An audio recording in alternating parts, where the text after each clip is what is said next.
really nothing better in certain regards than to be called a fair person, a fair man. Hits all the points. Cherie Moore.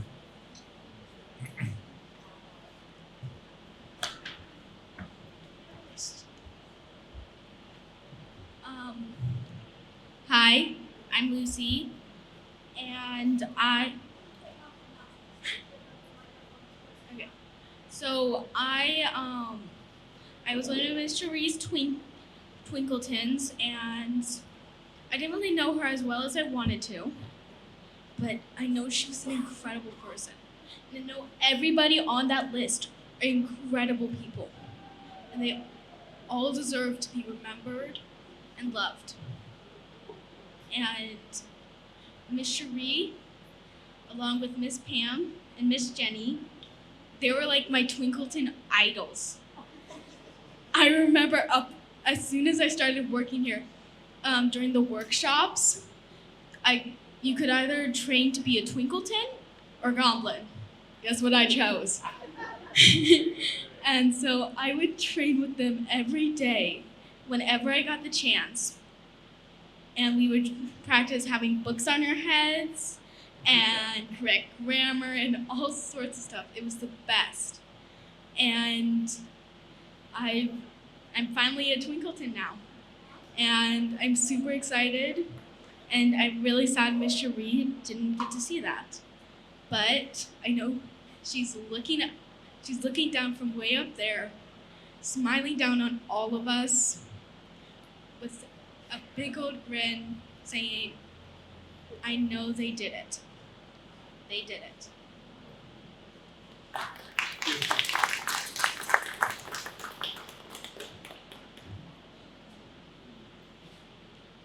Cherie is one of those who hit hard.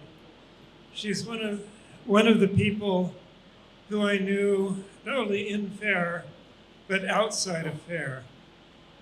That she, along with a group of us, were some of the original members, basically the founders of the Greater Bay Area Costumers Guild. A lot of us shared interest in the science fiction world, and Cherie also was part of a group of us who did Scottish reenactments as well. We would often do costuming events where we would put on our costumes. And Cherie was always the person that I went to for using modeling shots.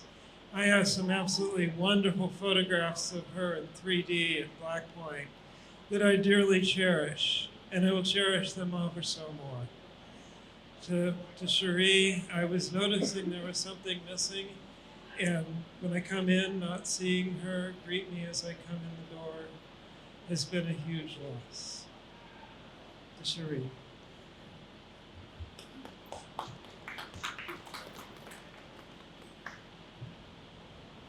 Cherie was a rare person.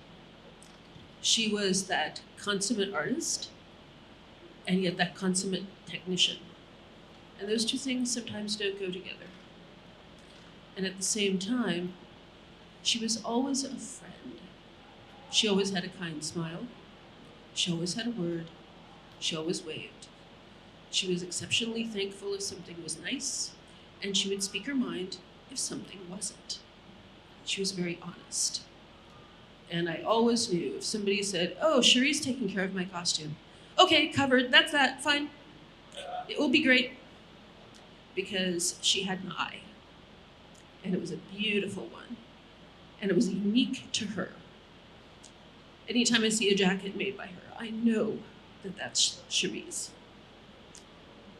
Anytime I see a certain type of bonnet, I know that that's hers. And she is missed. And she is still loved. And I really hope that somewhere, wherever she is, that there are acres and acres of trims waiting and that the needle never breaks. Speaking of Cherie's fine hand and needle, we have someone here. who is wearing one of hers.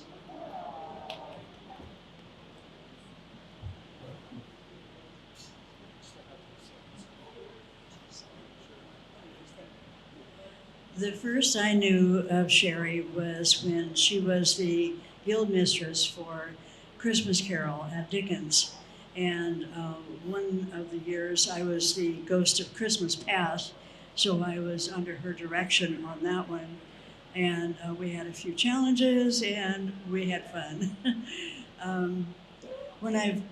Early in the time when I knew Cherie was when she and Rupert were first hooking up with each other. And I think they weren't even married at that time, and he was at the show, and she was wearing this incredibly beautiful dress that just was fitted so perfectly, and I had to help her lace up some of the buttons because she couldn't reach them in the back. I had to use a hook to get those tiny little buttons. Just a picture of perfection, everything that she ever wore, everything that she ever did. One thing I want to show all of you in particular is this dress, because Cherie designed this and made it to order for me.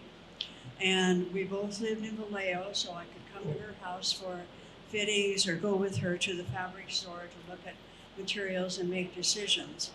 And I can't believe what she came up with, because if I would do it, a dress would have sleeves and a front and a back. She's got this shirring in here and the sleeves. She's got this front made with a placket that covers where the two sides fit together just perfectly. A little closer. And I was honored also to be in her home for some of the fittings and to briefly get to know her children and have some interest in common with Rupert, because I'm also a photographer, although not nearly the quality that he is. And a wonderful family. I just wish them all well going forward, and the memories of Cherie continue to guide them. Thank you, Betty.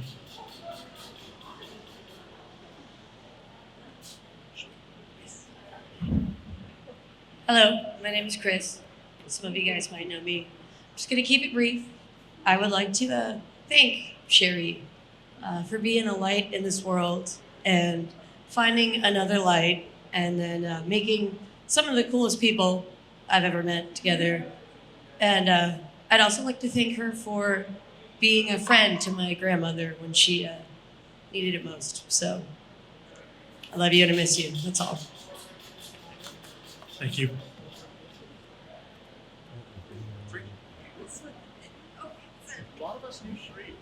A lot of us knew Cherie. Cherie made costumes for a huge number of people.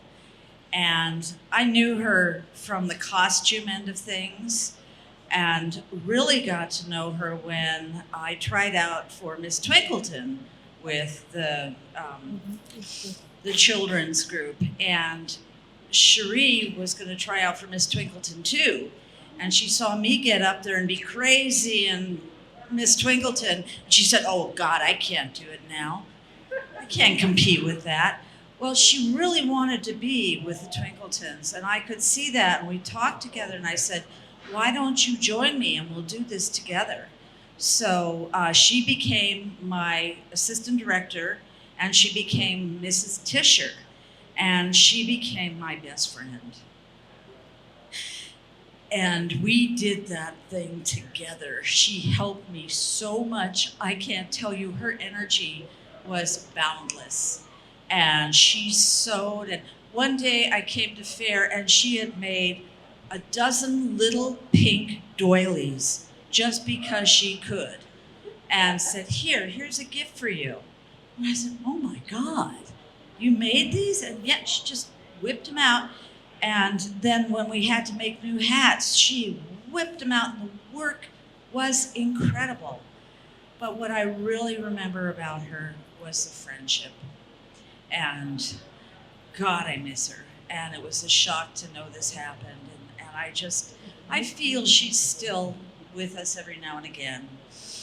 And I hope she stays with us because we loved her and we miss her.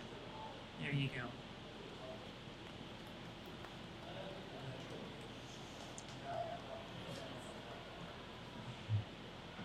Well, we've come just to the midpoint. And just before we go forward with the rest of the names, I would just like to take a pause. And there are several of us who thought Parting Glass would be a lovely song to sing together. For those of you who know it, please join in.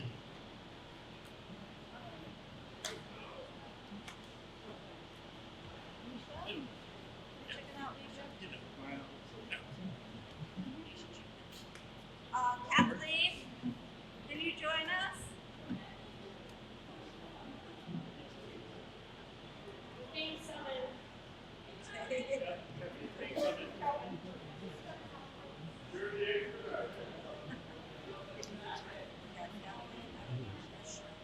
No?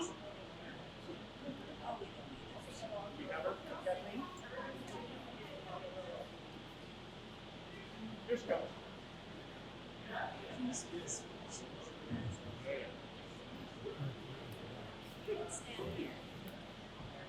Actually, I wrote the words in my book, Parting Glass, about the time that I met Cherie, and she was. It was very special. She was in a group of women and me, and she was the one that was my sister more than most. But of all the money I had, I spent it in good company, and all the harm that e'er I'd done, alas, it was to none but me.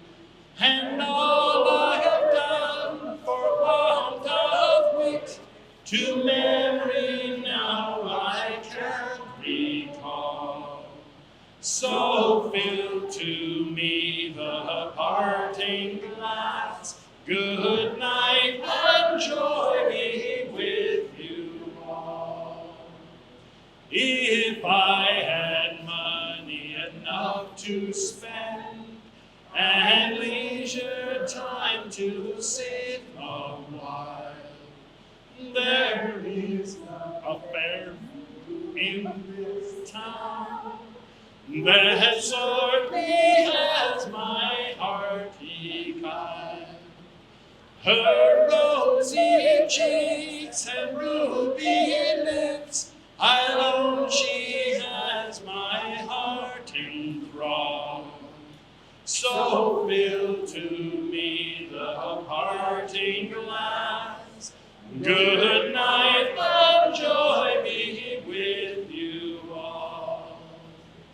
Of all the comrades ere I had, they're sorry for my going away. And all the sweethearts ere I had, they wish me one more day to stay.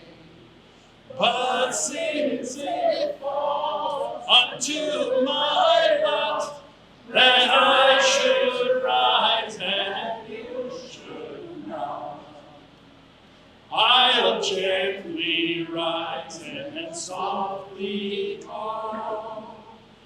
Good night and joy be with you all. Thank you.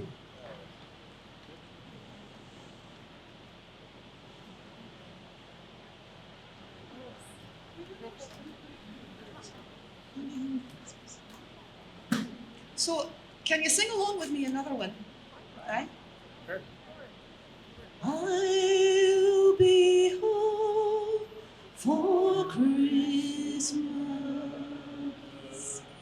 You can count on me. Please have snow and mistletoe.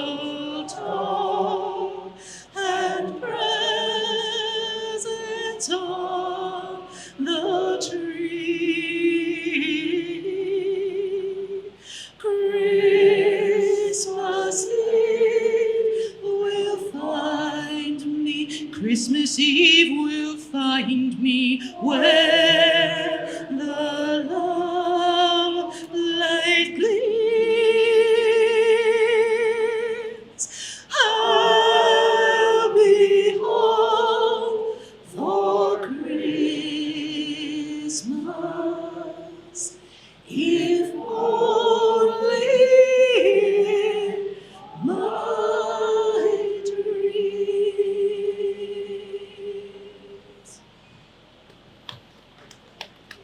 Thank you, Kathleen.